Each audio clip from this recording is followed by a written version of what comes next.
Solitary Sentinel is a debut game from LBRY Games, a solo developer, and they are reimagining Space Invaders with a bit of Utopia Must Falls thrown in for good measure. You play as the Solitary Sentinel, the orb at the bottom of the screen, and you'll be sedentary throughout the entire experience. But you'll see, beaming out from the Sentinel, is a three-pronged red laser scope.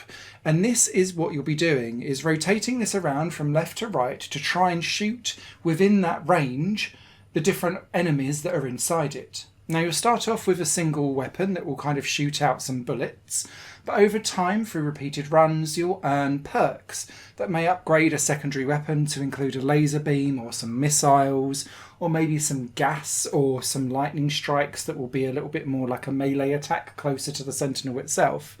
But they'll still largely occur within the scope of that three-pronged attack. And the key thing that Solitary Sentinel does that I see not really occurring in other games is this concept of dead center versus range of error. And this is really its unique USP. As you upgrade your weapons over time, you might make them faster, you might make them have more damage, or they might have an area of effect that will go out wider. But as you do this, you at times risk this percentage of range increase. And what this means is that instead of your missiles or your bullets or your lasers or anything else that you're shooting out being dead center in the red line, in the central line in that kind of three-pronged scope, they start to have a tolerance. And this is them shooting off base. And so you might be trying to hit something that's a very small enemy, dead center, but you might be shooting off 10 degrees to the left or right and kind of going, no, as you watch your missiles or bullets fly on by into the ether, thinking, darn it, that was quite powerful, but I've ruined it. This is sometimes combated by the fact that as you progress throughout Solitary Sentinel, the enemies that you're having to battle get wider and longer and fatter. But the range concept is something that comes back time and time again to play into your key decision making as to whether you want to upgrade something in a certain direction or not. And that's if the game allows you to do so, because I found Solitary Sentinel to be quite buggy throughout my playtime. Sometimes when you select certain weapon upgrades, particularly if you've got ranged attacks that then have status effects on them like fire or frost, the game doesn't seem to compute with the mix-up of that and then crashes to desktop quite often. And so I've started to find certain upgrade patterns that I just won't play with because it will crash the game. The game is also incredibly difficult, and so as you ramp up through wave after wave of enemies, they'll come down towards you and kind of pick at you.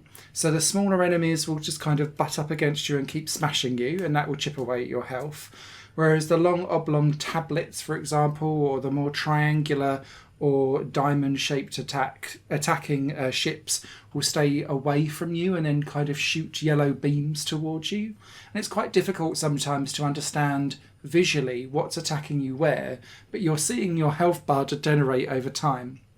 There's also a time factor for each wave too, and so if you aren't keeping up with being able to blast enemies away, a solar flare will come in and then just start to eliminate your health the longer you stay in the level too. And so you've got to be succinct and fast and accurate whilst also prioritising what's coming at you to try and keep your health above a certain level. This then leads me towards many area of attack effects are actually sometimes more problematic than they're worth, because they'll blast the enemy further back, which then means that sometimes they fly off the screen and don't reappear for a while. And then that brings in the solar flare, which then limits your health and the time available for you to do something. And so it feels like there's very specific weapons in this game that perform way better than others, and you're just hoping for the luck of the draw to get there. Or, as you level up through various different runs, you'll unlock them as base perks to make sure that your Sentinel is as strong as possible. This then leads me to the upgrade tree, and I have a couple of concerns around this, and that's I don't understand what drives the XP in this game. Sometimes I've had really great runs and I've cleared enemies really quickly and I've maintained all my health, but then I get hardly any XP whatsoever. And then another time I'll hang on by the string of my teeth and I've made a right fudge of it. I get loads of XP and I've not done any XP power-ups or anything like that.